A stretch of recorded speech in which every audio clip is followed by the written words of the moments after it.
Beberapa bulan terakhir banyak DM masuk ke ana. Termasuk jamaah majelis taklim ana sendiri yang ada di Keranggan. Cerita bahwa rumah tangganya hancur. Cerita kehilangan pekerjaan. Cerita udah gak punya teman lagi, ditinggalin.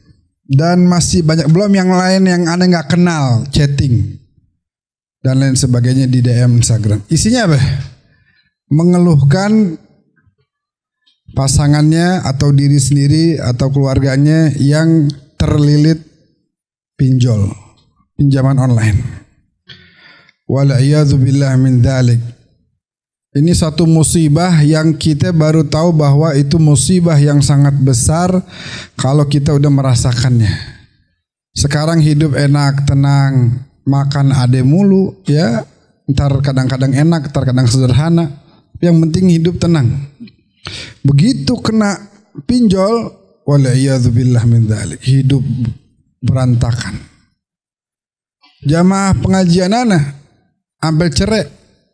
Udah kita nasihatin, coba ayo udah rujuk bayan lagi begitu. Nggak mau bininya. Karena lakinya udah kebanyakan utang. Kesono dan kemari isinya utang, tanpa ada rasa malu lagi, semua dichattingin, semua diutangin. Sebab apa? Sebab dia, tentu sebabnya macam-macam. Nah, yang paling banyak sebabnya adalah karena mereka ikutan judi online. Na'udzubillah min dzalik. Jadi bapak-bapak, anak muda sekarang nih canggih-canggih pada. Di rumah aja bisa judi. Di rumah nggak keluar, nggak ketemu orang, judi. Gara-gara HP. Perkembangan zaman bukan dipakai untuk hal yang baik, malah untuk mengundang murka Allah Subhanahu wa taala. Ini musibah. Judi online nyari duit katanya. Yang ada kalau yang Anda kenal rata-rata semua itu bukan dapat duit tapi malah kehilangan duit. Sebab dia udah pertama dikasih menang sedikit, lama-lama kalah, makin penasaran, pinjam duit sono, pinjam duit sini, makin hancur, makin berantakan hidupnya. Habis itu nggak tahu dah juntrungannya mau kemana. Ibadah kagak, utang sono sini, nyusahin orang. Udah pinjam online, kadang-kadang ada yang pakai data temennya lagi, temennya. Yang pusing orang tuanya. Ya Allah, ini anak pecah. Maka dari itu, yang pertama saya wasiatkan untuk yuk sama-sama kita cari makan yang halal. Nggak ada lebih daripada halal. Nggak ada yang lebih nikmat daripada rezeki yang halal. Man akalal halal ata'at jawarihuhu sya'am aba. Orang kalau udah makannya halal, maka anggota tubuhnya ini mau tidak mau bakal taat sama Allah. Wa man akalal haram asad jawarihuhu. Sebaliknya kalau makannya syubhah apalagi sampai haram, maka tubuhnya bakal terus mengarahkan kepada kemaksiatan. Nauzubillah min dzalik. Ya. Jadi tinggalin. Nggak bakal seneng kalau kita main begituan. Dan kita lihat sendiri bahwa akhirnya hal tersebut membuat dia hidup yang tadinya nyaman-nyaman aja, seneng-seneng aja bakal jadi susah. Nyusahin banyak orang.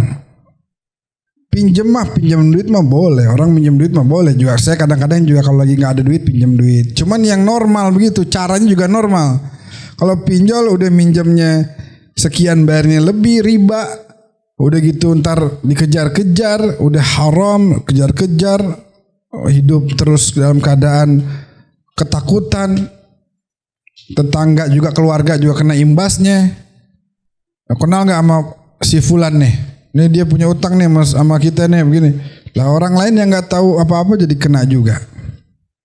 Pinjam mah boleh pinjam. Nih saya pinjam duit nih. Saya pinjam duit dong nih. Kebetulan mau bayaran sekolah nih kurang. Ntar ada rezeki balikin.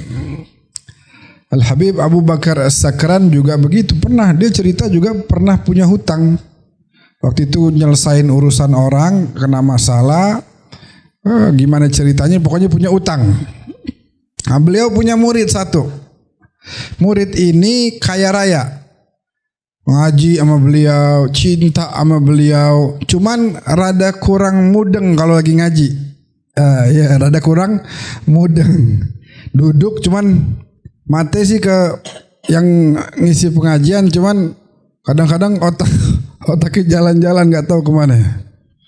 Nggak tahu kemana. Nah, ini si yang orang kaya tadi modelan begitu. Dia demen pengajian, dia duduk, cuma kadang-kadang kurang mudeng.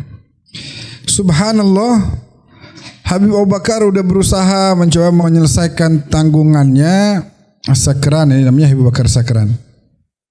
Enggak kelar-kelar karena banyak jumlahnya nyelesain urusan orang.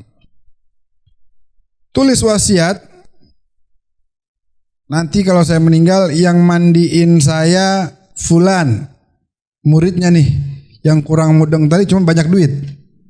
Banyak duit, cinta sama Habib, cinta sama pengajian, cinta sama ulama, tapi kurang mudeng. Begitu dikasih tahu, nih kata Habib, ente suruh mandiin. Lah bagaimana, saya kagak bisa mandiin mayat.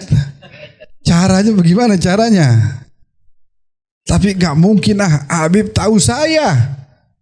Gak mungkin saya yang disuruh. Nih pasti ada sesuatu nih. Cari tahu kesono kemari, tanya sama orang. Akhirnya benar, ini ada satu punya, masih ada tanggungan. Habib masih ada tanggungan sama dia. Rupanya kata orang kaya ini, disuruh mandiin, maksudnya bersihin utangnya nih, katanya dia gitu. Bersihin apa? Utangnya. Dia dengan senang hati dan dengan keikhlasan dia bersihin utangnya, dia bersih.